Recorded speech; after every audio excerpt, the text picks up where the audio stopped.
This is a reading from the poem of the Man God by Maria Voltorta, Volume 1, Episode 122. Jesus at the Clearwater. Honor your father and your mother. 3rd of March, 1945. Jesus is walking slowly up and down the bank of the river.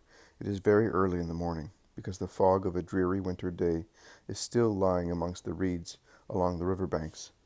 There is nobody, as far as the eye can see, on either bank of the Jordan. There is only the low mist, the babbling of water against the reeds, the murmuring of the river, the water of which is rather muddy because of the rain of the previous days, the short, sad calls of a few birds, as they are wont when love season is over and birds pine away because of the season and of the scarcity of food. Jesus listens to them, and he seems to be very interested in the call of a little bird, which with clock precision turns its little head northwards and chirps plaintively. Then it turns its head southwards and repeats its inquiring chirp without any reply. At last, the little bird seems to have received a reply from the other bank, and it flies away across the river with a little cry of joy. Jesus makes a gesture as if to say, "Good," and resumes walking. "Am I disturbing you, Master?" asks John, who has come from the meadows. "No, what do you want?" "I wanted to tell you. I think it is a bit of information which may give you relief, and I have come at once, also to seek your advice. I was sweeping our large room when Judas Iscariot came in. He said to me, 'I will help you.' I was amazed, because he is never anxious to do such humble things, even when he is told. But all I said was, 'Oh, thank you. I will be quicker, and we will do a better job.' He began to sweep, and we finished very quickly. He then said, 'Let us go into the wood. It is always the older ones who bring in the wood. It is not fair. Let us go. I am very good at it. I am not very good at it, but if you teach me.' And we went. And while I was there tying the faggots, he said to me, 'John, I want to tell you something.' 'Yes, do,' I said, and I thought it might be a bit of criticism. Instead he said, 'You and I are the youngest. We ought to be more united. You are almost afraid of me, and you are quite right, because I am not good. But believe me, I do not do it deliberately. Sometimes I feel the need of being bad, perhaps as I was the only son. I have been spoiled, and I would like to become good. The older ones, I know, are not very fond of me. Jesus' cousins are annoyed, because, well, I have not behaved well with them, and also with their cousin. But you are good and patient. Be good to me. Imagine that I am your brother, a bad brother, whom you must love, even if he is bad. Also, the Master says that we must behave like that. When you see that I am not doing exactly the right thing, tell me, and then don't leave me always alone. When I go to the village, come with me. You will help me not to do wrong. Yesterday I suffered very much. Jesus spoke to me, and I looked at him. In my silly grudge, I did not look at myself or at others. Yesterday I looked, and I saw. They are quite right in saying that Jesus is suffering, and I feel that it is also my fault. I no longer want to be the cause of his pain. Come with me. Will you come? Will you help me to become better?" That is what he said, and I confess it, my heart was beating like the little heart of a sparrow caught by a boy. It was throbbing out of joy, because I will be happy if he becomes good, and I am happy also for your sake. And my heart was beating also out of fear, because I would not like to become like Judas. Then I remembered that you told me the day you accepted Judas, and I replied, "Yes, I will help you. But I must obey if I receive different orders." I thought, I will now tell the Master, and if he agrees, I will go with him. If he does not agree, I will ask him to order me not to leave the house. "Listen, John, I will let you go, but you must promise me that if you feel that anything is upsetting you, you will come and tell me. You have given me a great joy, John.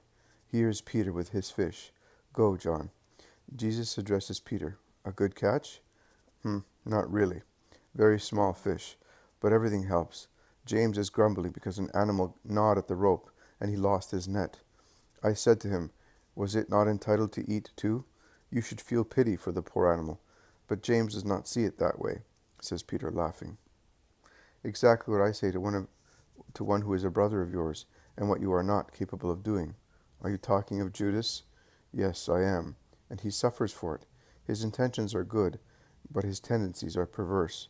But tell me something, my experienced fisherman. If I wanted to go on a boat on the Jordan and reach the lake of Gennesaret, what should I do? Would I succeed?"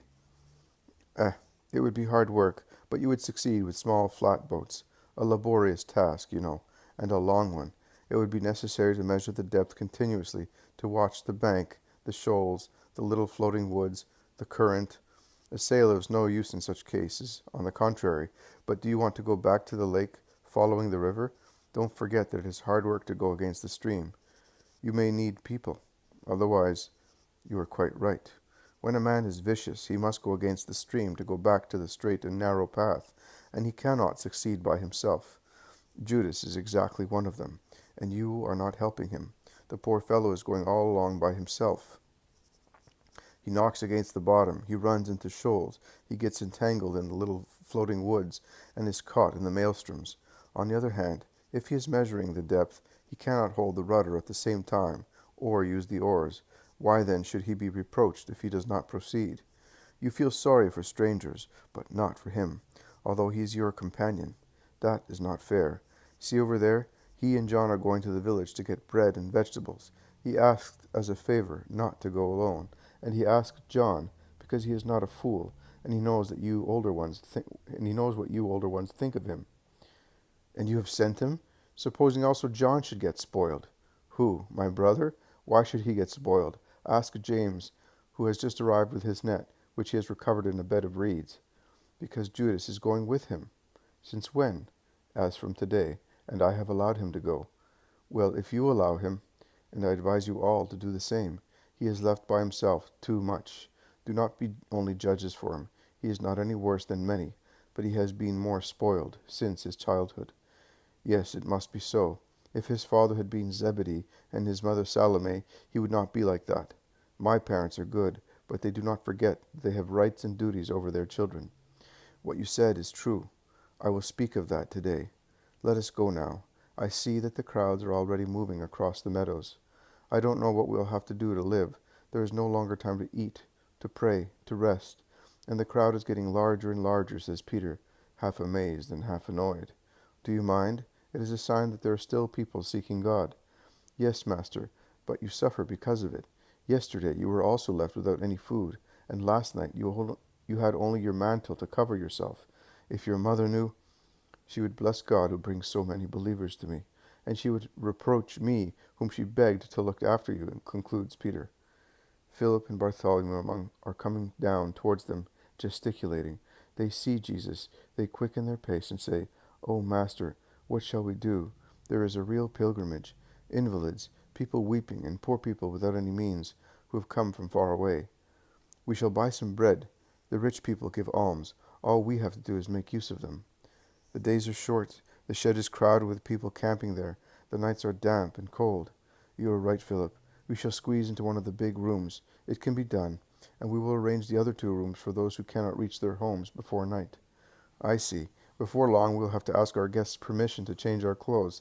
They will be so intrusive that they will compel us to run away, grumbles Peter. You will see quite different flights, my dear Peter. What is the matter with that woman? They are now on the threshing floor, and Jesus sees a woman who is weeping. Who knows? She was here also yesterday, and also yesterday she was weeping. When you were speaking to Manaen, she moved to come and meet you. Then she went away. She must live in the village or nearby, because she has come back. She does not look ill. Peace be with you, woman, says Jesus, passing near her, and she replies in a low voice, and with you. Nothing else. There must be at least 300 people. Under the shed there are lame, blind, dumb people, a man shuddering from head to foot, a young man obviously hydrocephalus, whose hand is held by a man. He does nothing but howl, slaver, and shake his huge, idiotic-looking head. Is he perhaps that woman's son? Asks Jesus. I don't know. Simon looks after the pilgrims, and he will know. They call the zealot and ask him. But the man is not with the woman. She is by herself. She does nothing but weep and pray. A short while ago she asked me, "Does the Master cure also the hearts of people?" Explains the zealot. Perhaps her husband is unfaithful to her, remarks Peter. While Jesus goes towards the sick people, Bartholomew and Matthew go to the river with many pilgrims for the purification rite. The woman weeps in her corner and does not stir. Jesus does not deny a miracle to anybody. Beautiful is the cure of the dull-witted boy, into whom Jesus breathes intelligence, holding his huge head between his long hands. They all gather round him, also the veiled woman. Perhaps because there is a large crowd, dares to draw close, and she stands near the weeping woman. Jesus says to the idiot, I want the light of intelligence to be in you, to make way to the light of God. Listen, say with me, Jesus. Say it. I want it. The dull-witted young man, who before could only howl like an animal, mumbles with difficulty, Jesus, or rather, Jesus. Once again, orders Jesus, still holding the deformed head between his hands and dominating him with his eyes. Jesus. Again, Jesus, says at last the poor idiot, whose eyes are no longer expressionless and whose lips now smile in a different way. Man, says Jesus to his father, you had faith. Your son is cured. Question him. The name of Jesus is miraculous against diseases and passions. The man asks his son, Who am I? And the boy, My father. The man presses his son to his heart and states, He was born like that.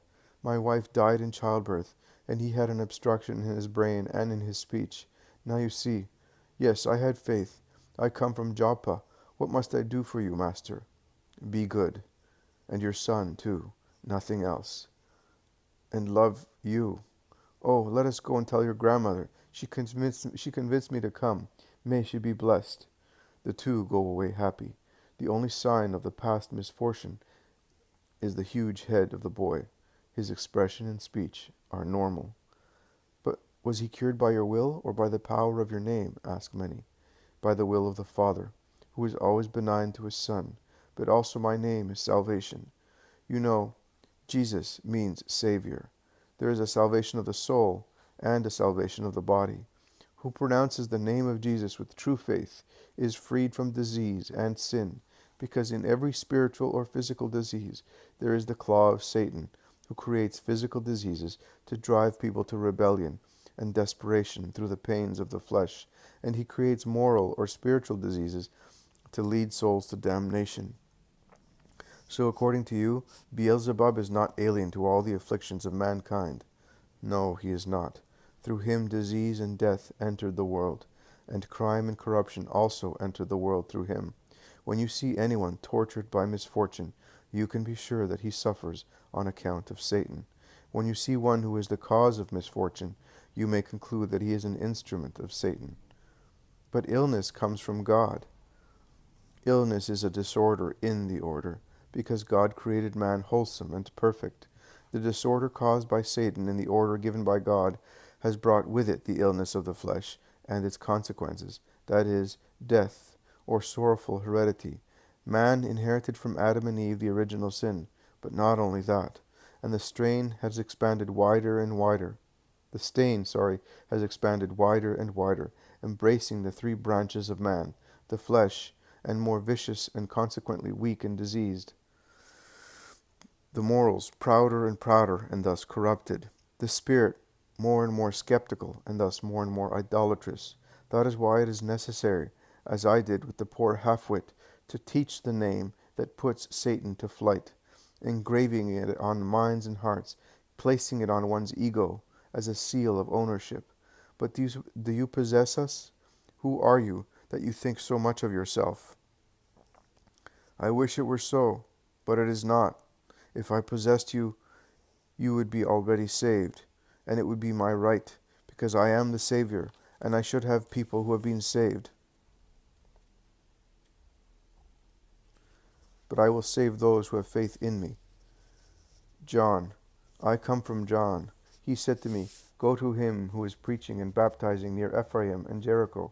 He has the power to forgive and to retain, whilst I can only say to you, do penance to make your soul agile in following salvation, says one who had been cured miraculously and before was going on crutches, whereas now he moves about quickly. Does the Baptist not suffer through losing followers? Asks one, and one who had spoken before replies, Suffer. He says to everybody, Go, go. I am the star that is setting. He is the star that is rising, and is fixed eternally in its brightness. If you do not want to be left in darkness, go to him before my wick goes out. The Pharisees don't say that. They are full of bitter hatred, because you draw the crowds to you. Did you know? I know, replies Jesus briefly. They start a dispute on the rights and wrongs of the behavior of the Pharisees. But Jesus cuts it short, saying, "Do not criticize," so sharply that no reply is possible.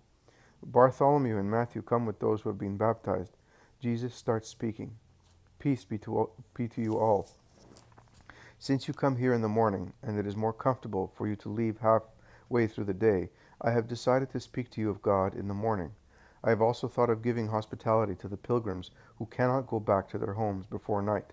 I am a pilgrim myself, and I possess the bare necessaries given to me by a compassionate friend.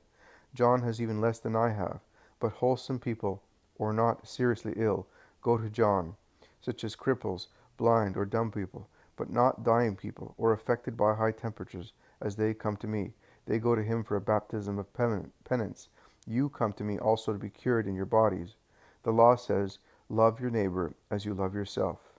I think and say, how would I be showing love to my brothers if I closed my heart to their needs, also to their physical needs?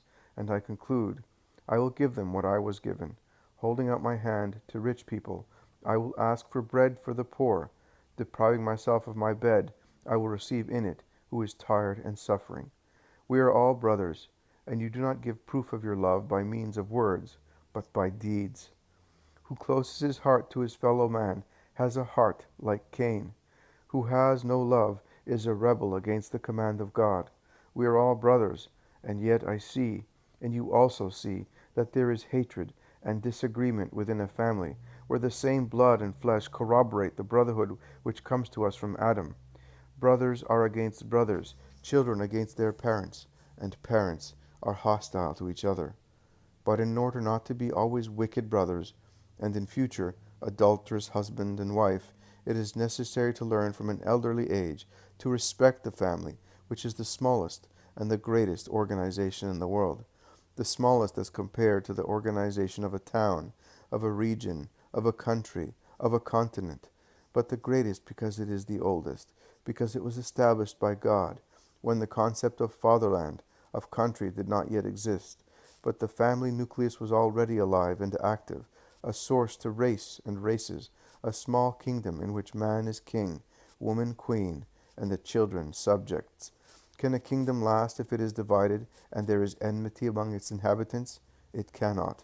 And truly, a family will not last if it lacks obedience, respect, economy, goodwill, activity, love.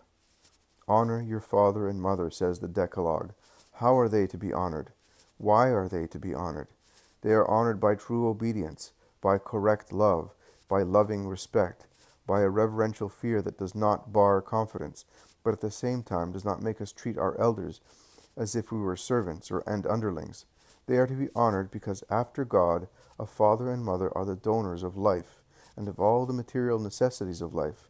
They are the first teachers and the first friends of the young being born on the earth. We say, "May God bless you," or "Thank you," when someone picks up for us something we have dropped, or gives us a piece of bread.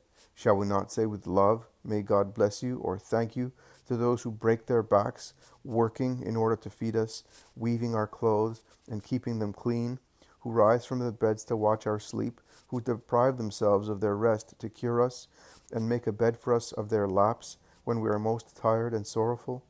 They are our teachers. A teacher is feared and respected, but a teacher takes us when we already know what is indispensable to support and feed ourselves, and says the essential things, and he leaves us when we are still to be taught the most difficult lesson in life, that is, to live. It is our father and mother who prepare us for school first, and then for life. They are our friends, but which friend could be more friendly than a father, and which more friendly than a mother? Can you be terrified of them? Can you say, "I have been betrayed by him or by her"? And yet there is the foolish boy, or even the more foolish girl, who make friends with strangers and close their hearts to their father and mother, and they spoil their minds and hearts with unwise, if not guilty, friendships, which are the cause of paternal and maternal tears, that like drops of molten lead burn their parents' hearts. Those tears, however, I tell you, do not fall on the dust or into oblivion. God picks them up and counts them. The anguish of a downtrodden parent will receive a prize from the Lord, but the behavior of a son who tortures his parents will not be forgotten either, even if the father and mother in their sorrowful love implore from God mercy on their guilty son. It is said, "Honor your father and mother," if you want to have a long life on the earth, and I add, and forever in heaven. A short life here would be too light a punishment for those who wrong their parents.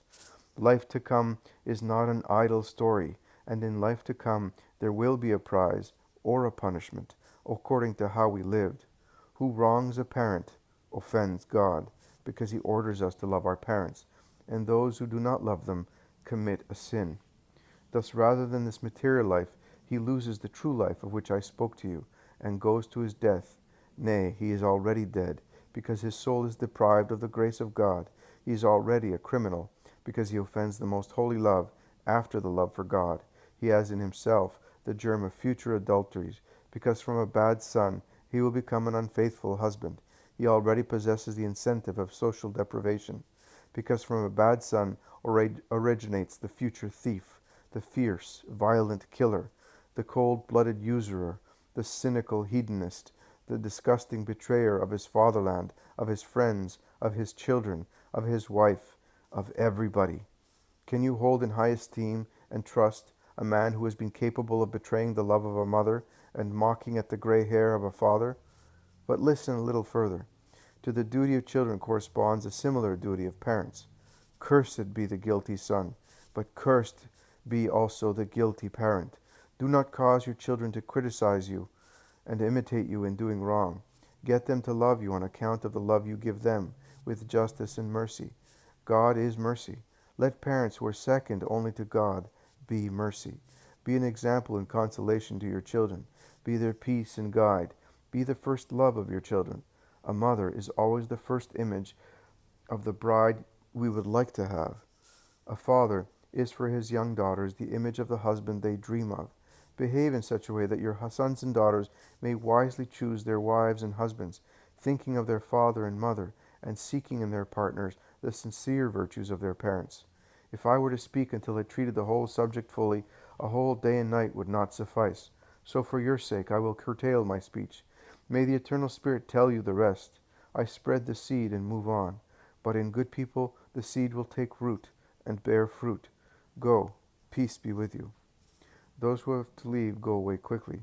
Those who are staying go into the third big room and eat their bread, or the bread given to them by the disciples in the name of God. Boards and straw have been placed on rustic trestles so that the pilgrims can sleep there. The veiled woman walks away with quick steps. The other one, who was crying before and cried all the time that Jesus spoke, roams about, undecided as to what to do, then makes up her mind and goes away. Jesus goes into the kitchen to take his food, but he has just started eating when they knock at the door. Andrew, who is the nearest to it, gets up and goes out into the yard. He speaks and then comes back in. Master, a woman, the one who was weeping, wants you. She says that she has to go away and must speak to you. If we go on like this, when and how is the master going to get some food? Exclaims Peter. You should have told her to come later, says Philip. Be quiet. I will eat after. Go on eating. Jesus goes out. The woman is out there. Master, one word. You said, oh, come behind the house. It's painful to tell my story. Jesus pleases her without saying anything. Only when he is behind the house he asks, what do you want from me?